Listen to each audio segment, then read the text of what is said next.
Hello and welcome to our video case study looking at forward focus CAN. Now this is some CAN network errors that flag up for multiple reasons. You'll often have U codes when you do a vehicle scan with no real fault or symptoms. Well, in this case study we'll look at what those events are and how they happen. I'd like to look at scan tools as well, because scan tools will give them very different descriptions for the same fault code. Some are very helpful, some not so.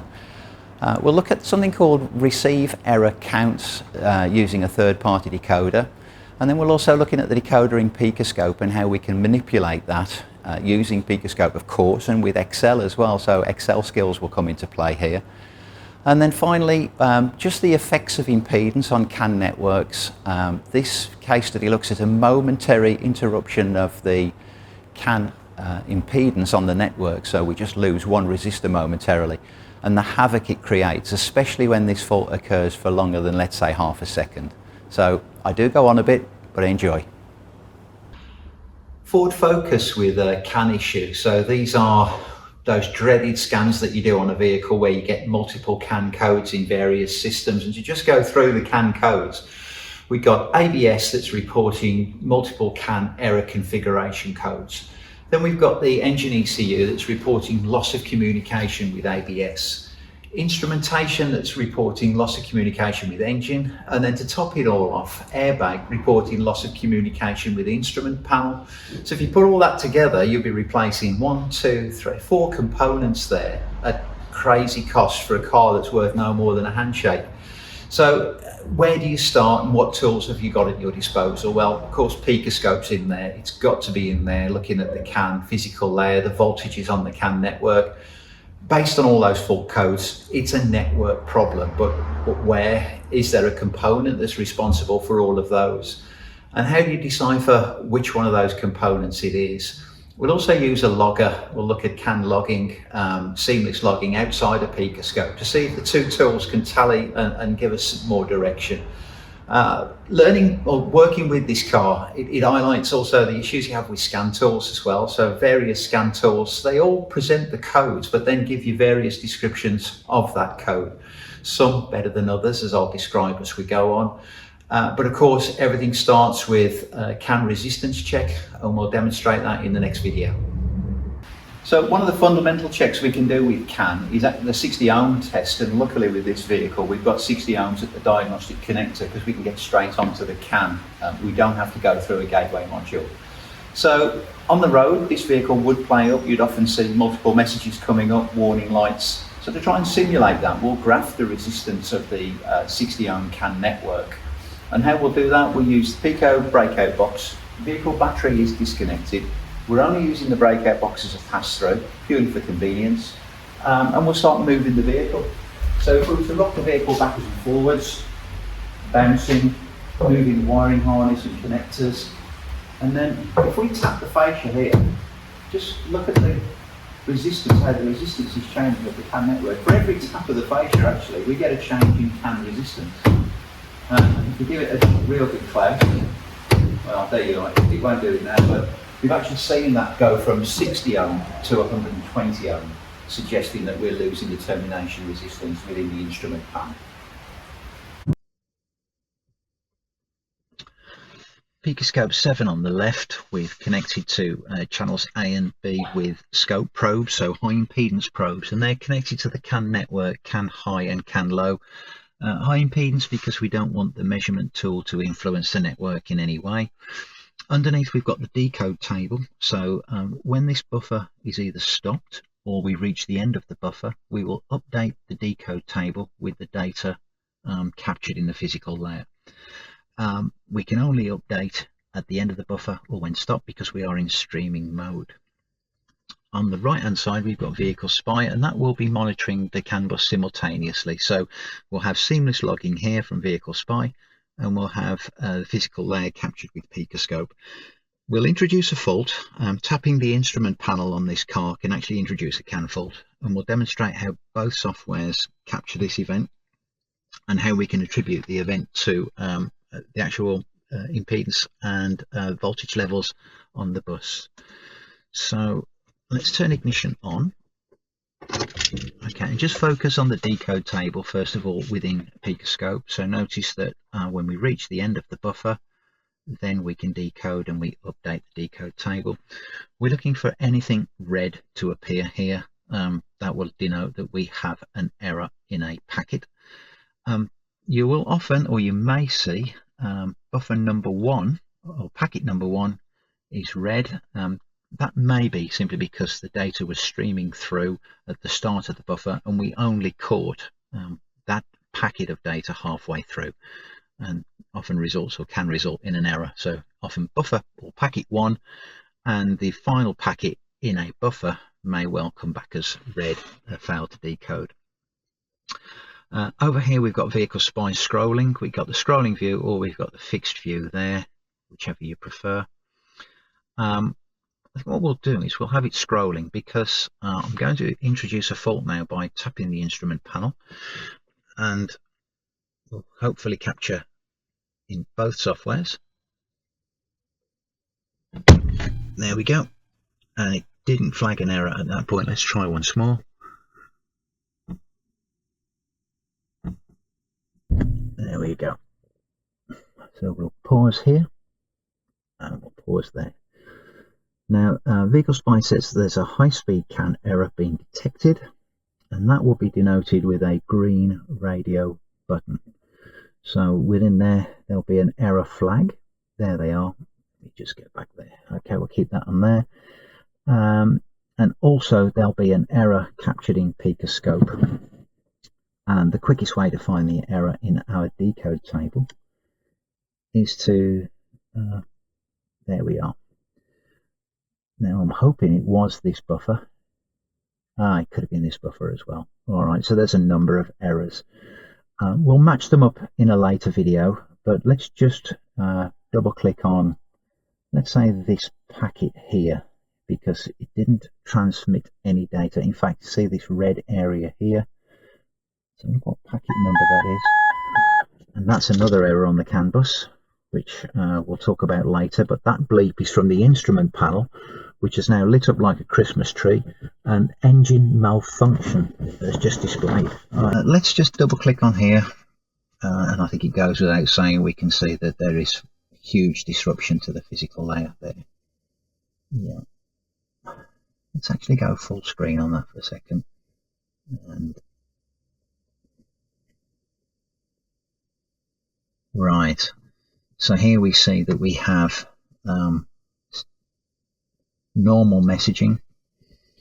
In fact, let me zoom in. So that was a perfect CAN message if we were looking at the voltage levels. And then let's scroll along to the next message, and we can see that disruption there. So the physical layer has gone high, and then all kinds of chaos going on there before the buffer is restored, before the bus is restored, sorry. Okay, looking at that closely, you can see that CAN low and CAN high have been driven up to 3.5 volt. So in which case, no communication can take place. So multiple errors there. Let's just go back to Vehicle Spy. And what is Vehicle Spy reporting? Let's go full screen there and have a look at the explanations. So we see something here called REC, that's receive error count. And I'll just go scroll up. Alright, so it starts here at final message that came through and decoded accurately was 231, ID 231. Then we start receiving error counts 9, 10, 18, and then they start decreasing. As they decrease, we start to get other messages coming through. So Vehicle Spy is displaying the errors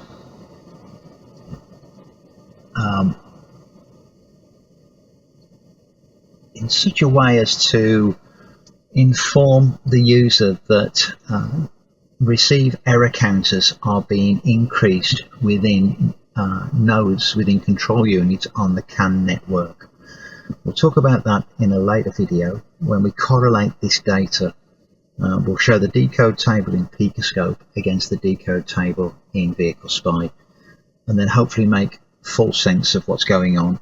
But what we can safely say here at this point in time is tapping the instrument panel introduced a change in the impedance of the CAN network, such that we ended up with this issue here with the voltage levels going to 3.5. So both CAN high and CAN low, see there, have been driven to 3.5 volts. Referring back to buffer 30 then, this was where we captured the error, and you can see the errors here, this red area highlighted in the graph view. Might be worth just going back one buffer and seeing where these errors started. So we go back to buffer 29, we are decoding on the current buffer only, so whatever's in this view here. And to see if we've got any invalid buffers, we can click on this here and order by invalid. Let's go to buffer 30. Now ordering by invalid, there you are. You see it's listed 925 to 978, so I think there's 8 in total there are in error. And moving on to buffer 31, it has found one here, and why is that? Let's double click on that, and that will take us straight to the packet of interest. You can see there that we haven't captured a full packet, and the zoom overview demonstrates that. So if we just try and pull this out here, notice that we're right on the end of the buffer. So that is a valid packet, it's just that it's come back as an error because it's incomplete, and that is not our fault. We need to go back to what is our fault, and that is the fault condition on buffer 30, and it's these areas here. So they seem to be closely grouped. So if we go by start time, so 105, well 1 second, sorry, let's go to about 1 second, yeah, 1.005, and then this all ends at 105, so we'll go around about there, yeah. And if we zoom in, we should be able to see where these events took place, and there they are. We can see where the bus has been pulled high, so there's one incident there, a second incident, and a third incident. And if we look at the time span of these, so that was our last valid transmission, and then we've got 1, 2, 3 events, and then we start decoding properly, probably round about there.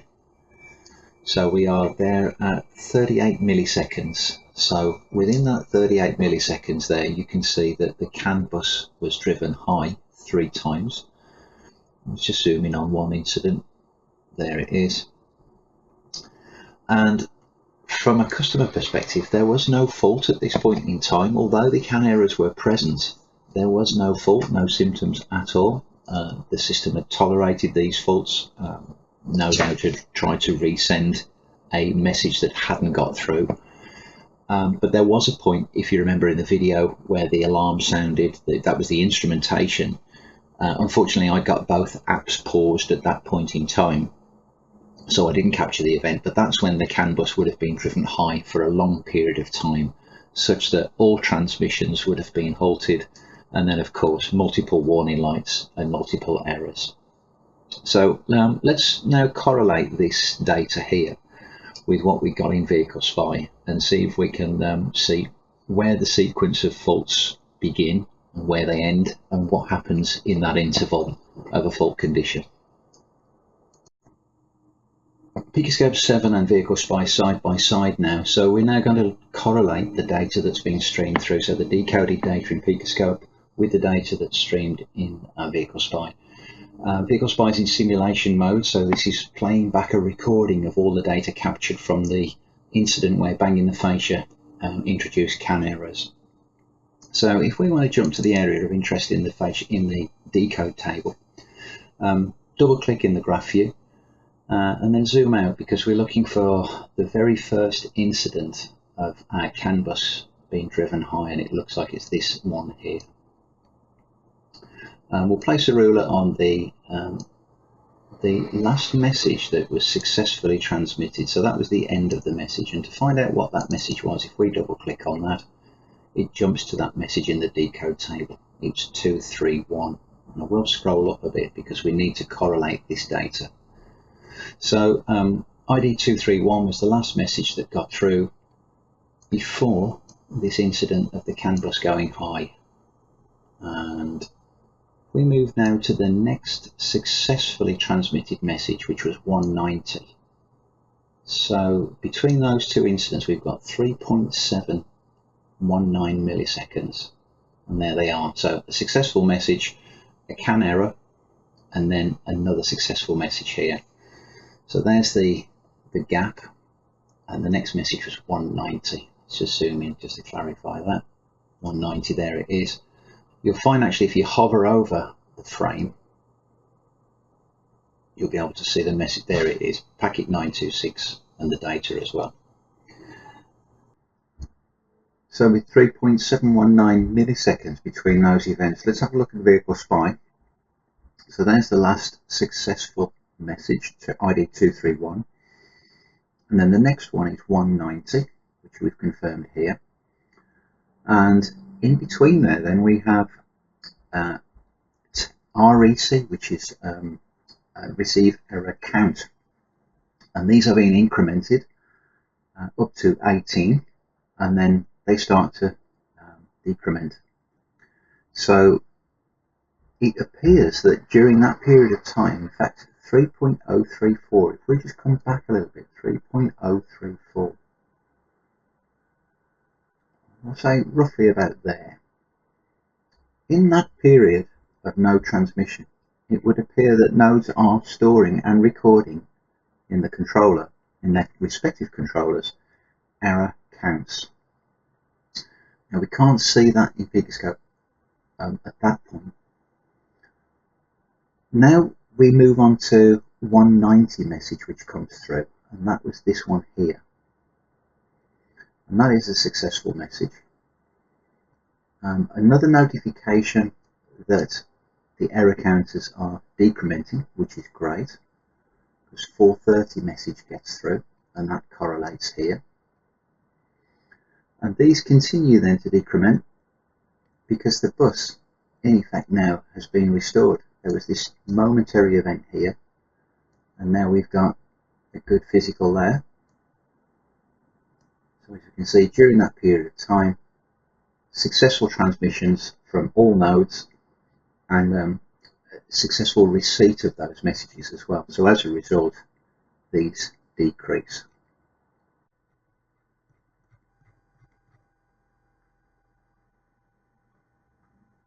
A bit more information about the error counters within the CAN controllers. We saw here that 231 was the last message that got through. Then we had these errors here. And note the error counters start to increase as we described.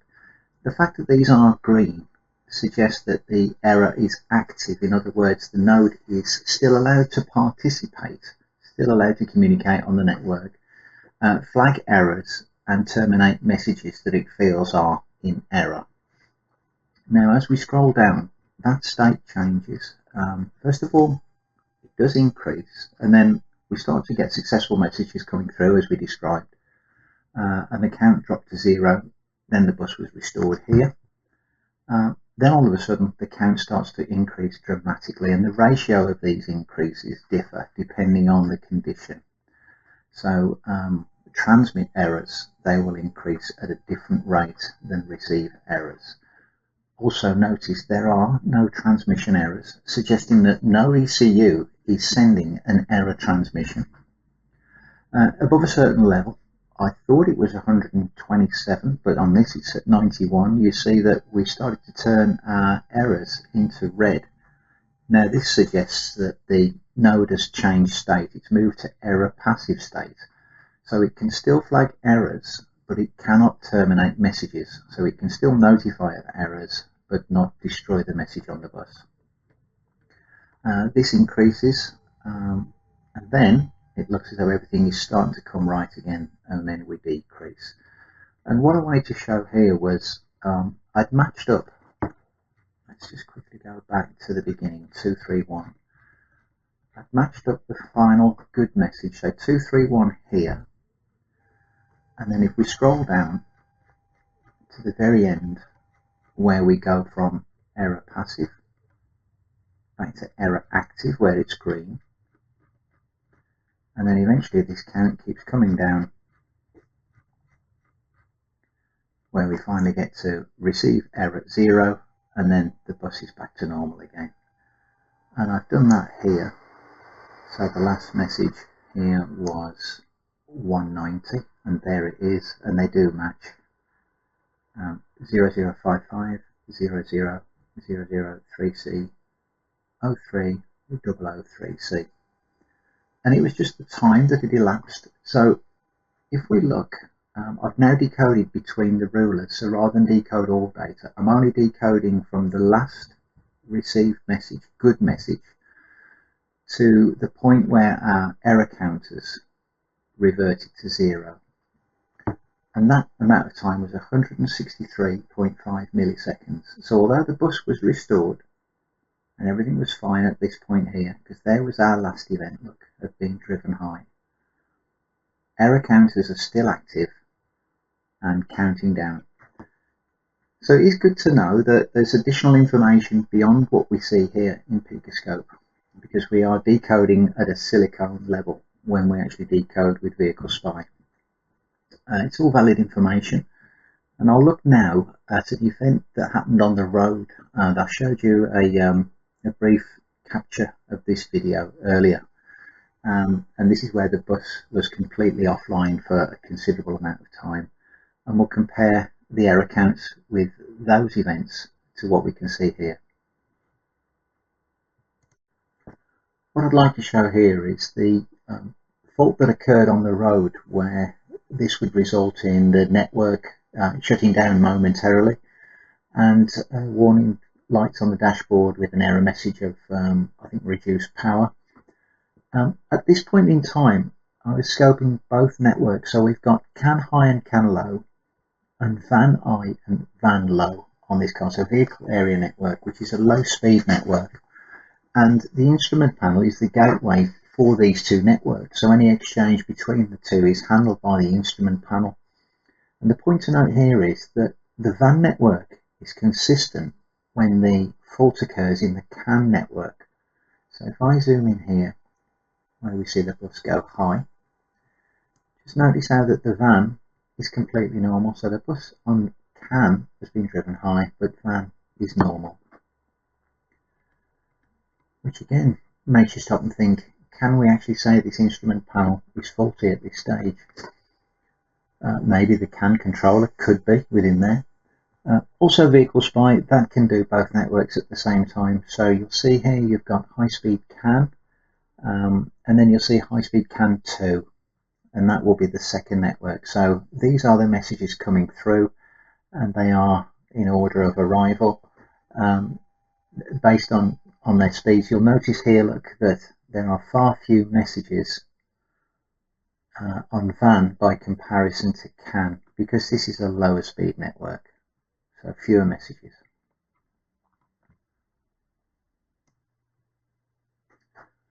What I'd like to do now is remove some of the signals from this capture and add in the maths channel A minus B, because when we get this kind of noise, what we want to do is see exactly what the engine ECU, or sorry, the CAN network, the controllers are seeing in terms of differential voltage. So we'll bring back A minus B, and this is 0.2 volt. And we can see during this period of when the CAN bus was driven high, how there was some form of communication still ongoing. Because the network was down for so long, it's approximately 2.5 seconds. So if we go from 2 there to 4, let's say 4, yeah, 2.5 seconds approximately. That was enough to send the error counters sky high, as we described earlier. And you see here, we've got receive error counter 255. When it gets to that level, that is what they call bus off state. So that node is now, or nodes are off the network and are prevented from transmitting. They are isolated. And normally for those to be restored, it's a case of removing the power supply, ignition on, ignition off. But for some reason here, that did not happen on the road, because this was a momentary event, quite lengthy in terms of CAN, 2.5 seconds. But then it starts to decrement. So it's a bit of a confusion for me as to why that happened, but nevertheless, the fact that it's now back online and decrementing is what's happening right here. The bus has been restored. So one to note, when you see that 255, technically that should be a bus off state for the controller or a number of controllers. Now, looking at the decode here, I've opted to add some more decoders because there's some interesting information during the fault condition. Let's take away A and B now and just focus purely on the CAN network A minus B. I want to zoom in to this area here, and if we keep zooming in, it becomes apparent that there is messaging going on here. Now, I've used the decoder here between the rulers, so let's just come back out so we see those time rulers. There they are. I'm just decoding this area here, and we've got areas of very low voltage and areas of where almost transmission is restored. Not quite. I mean, you can see there that that's not correct. So let's have a look at that, because it does intrigue me, and I have decoding on it. Now this one here is 0 fault, so I've used 0 as my crossing point in the decoder, and if we keep zooming in, it reveals ID 275. ID 275 appears to keep transmitting through that fault condition. Okay, so let's have a look then at this area here. So this is the decode at 900 millivolts. So I've chose to a crossing point of approximately 900 millivolts, let's say about there. Let's click on here, and this is suggesting, pull this up, that ID 80 and 200 are attempting to decode during the fault condition. So we've got 80, let's pull this up, 80, 200, 80, 200, I think there was 280 in there as well. So there's 3 IDs that are trying to communicate during the fault condition, which certainly suggests they're not offline at that point in time. So food for thought there, and maybe further diagnostic information. Going back to those previous captures, it would appear that transmission was ongoing during the fault condition, and we'd ID'd a number of IDs, and that was 80, 200, 275 and 280. Now, what we could say was that those ECUs were transmitting, and that got me thinking, what could they be? Because if they're transmitting, if they're online, then during that point in time, maybe they are not responsible for that condition. So remember the ID with the lowest number as the highest priority. One way of trying to understand which IDs belong to which computer is to disconnect that computer and then run a capture and then separate all the IDs. And that's what we've done here. So we've got test 30, ABS ECU is disconnected. So this is simply ignition on, capturing CAN data. We're not worried about CAN fault here, just CAN data with the ABS ECU offline. And be careful when you do this, because if you disconnect an ECU with a termination resistor inside, you are going to change the impedance of the network. So you may have to insert a 120 ohm resistor. As it so happens, that doesn't occur when you disconnect the ABS ECU on this vehicle. So how do we go about doing this? How do we ID IDs? So we use the export feature, and we'll export this to a folder. We've already got it here, we'll do it again. Test 30 ABS ECU disk. Yes, we want to replace that. And now I'll bring in an Excel sheet here. I've already got a buffer here. This was test 10 with error fault buffer 30. This was a capture I did where all ECUs were connected. So I know that all the IDs on here are relevant to the whole network. What we want to do is pull in that second sheet. So we want to pull in data from CSV, and it was test 30 ABS ECU disconnected. And we'll load that. And we'll save ourselves a bit of space here because we're not really interested in min-max voltage there. So we'll highlight this column here and we'll paste it over here. So these are all the IDs where the ABS ECU is disconnected.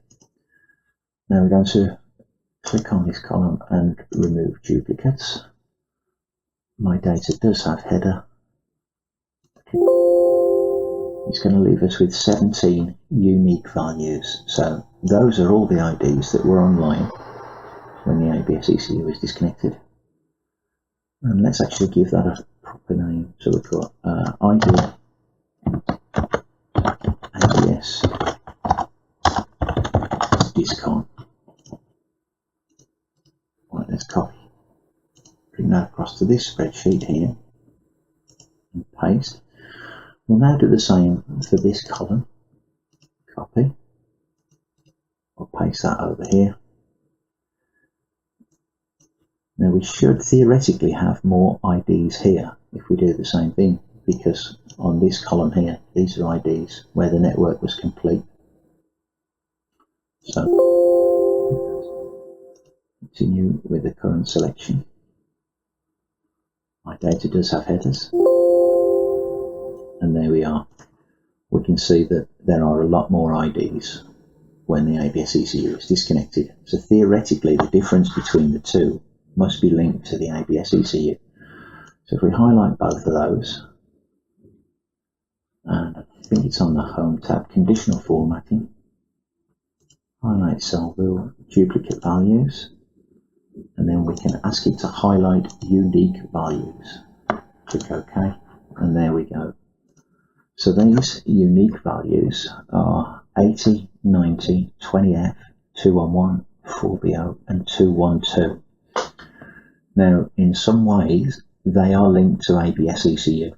Remember, lowest number, highest priority.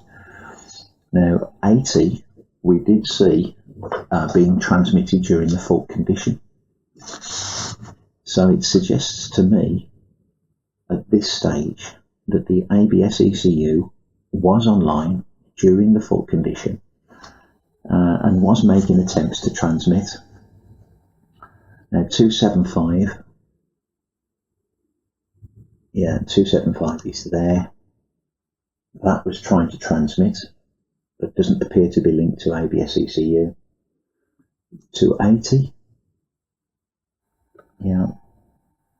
and 200 as well. Okay, so we haven't really identified those, but we know that 80 is most likely linked to ABS ECU. If we minimize that and go back to the screen, we can do something similar with Vehicle Spy, because we can just list in fixed order. So those are the IDs that were present on the network when the ABS ECU is disconnected. But there's something I want to show you here, I want you to be aware of.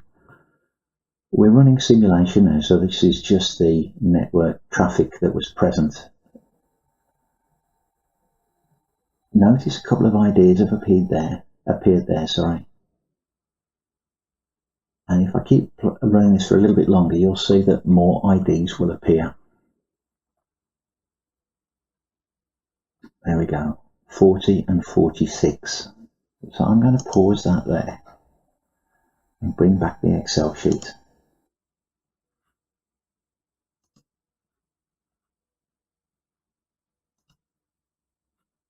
See if we can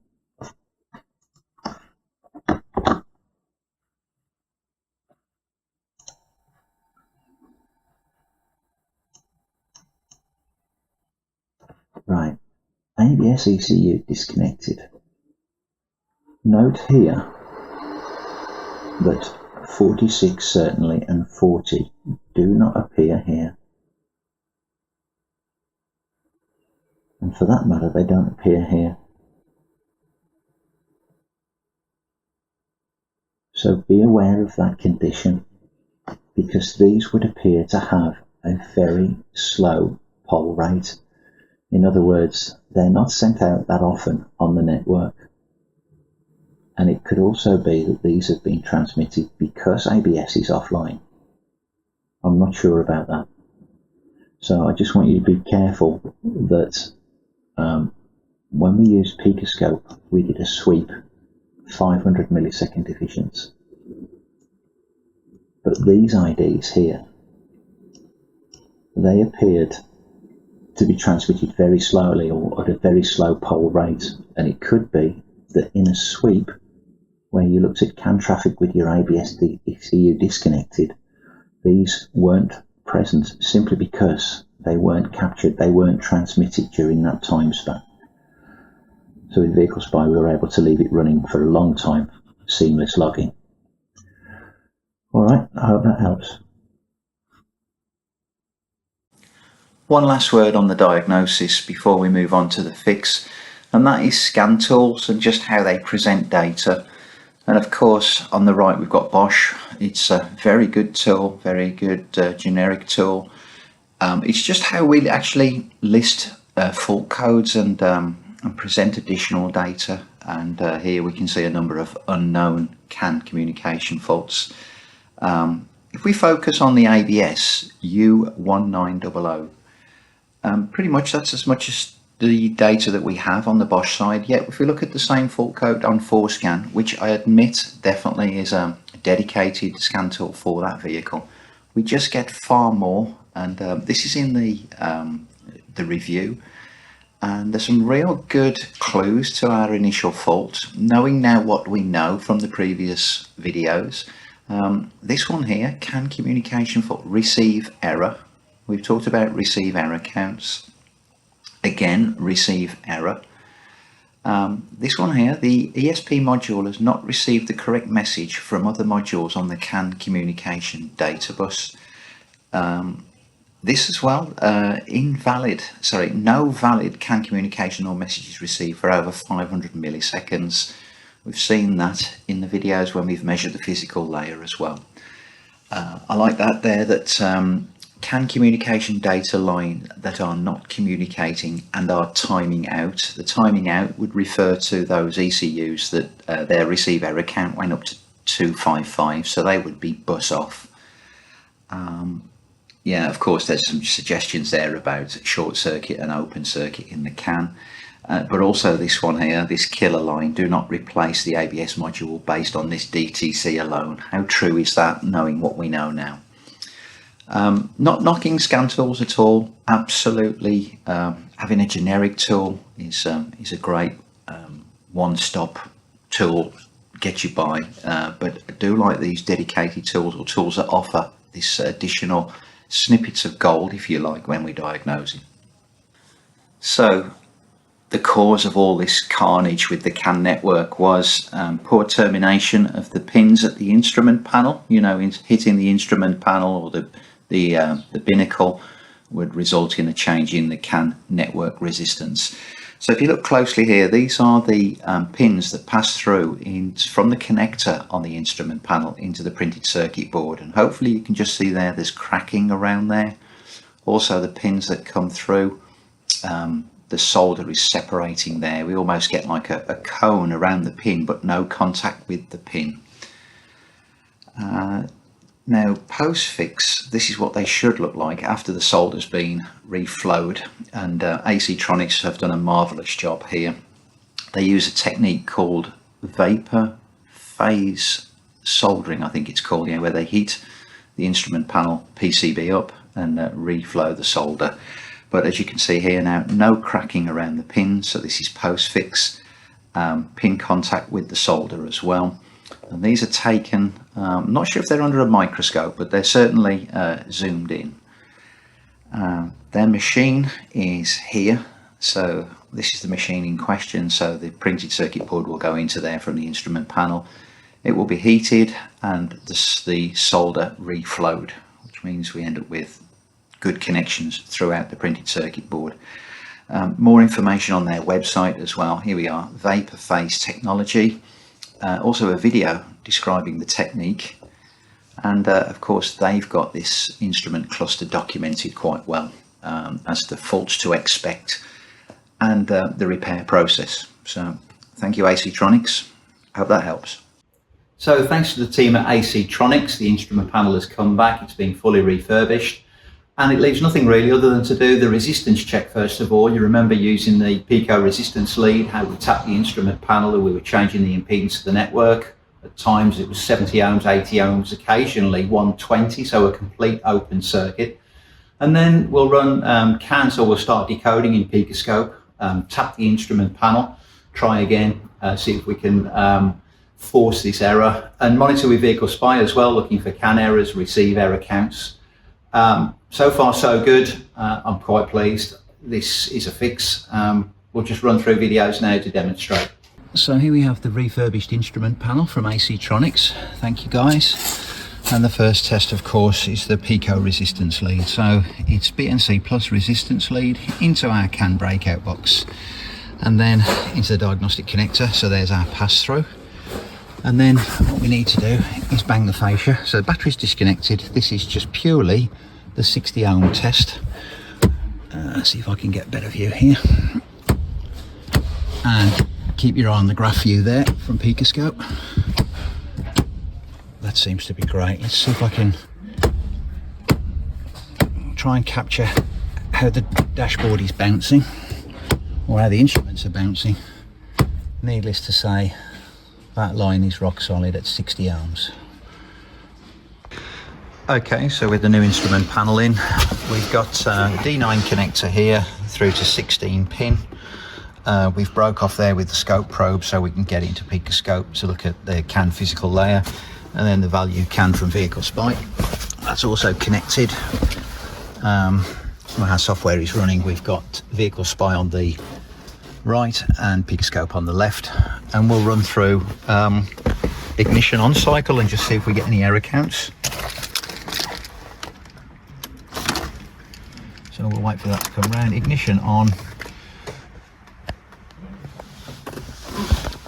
and so far so good.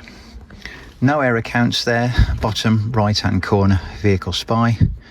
And if we pause Pico and we go back right at the start there, quite often you may see an error here, or no acknowledgement, because often ECUs wake up at the wrong time or different times. That is all good. So we look for an acknowledge. Oh, let's go full screen here. Or valid and invalid. No, there's nothing. So everything decoded successfully there, which is cool. And now of course let's try the tap test. So this is where we were hitting the instrument panel, as we are here, and we're looking for errors generated, and I think that's been a little bit ambitious and aggressive. Nevertheless, proof is in the pudding. We'll pause Pico there, we'll pause Vehicle Spy, and we'll look at both.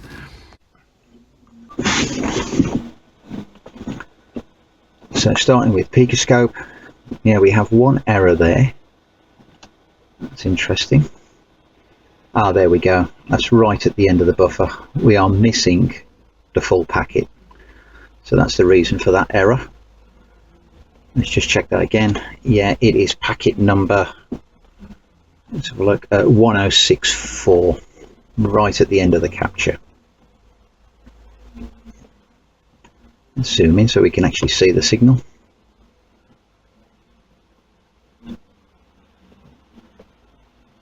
Yeah, we haven't completed the packet. If we hover over that, we should be able to see, yeah, sorry, excuse me, 1604.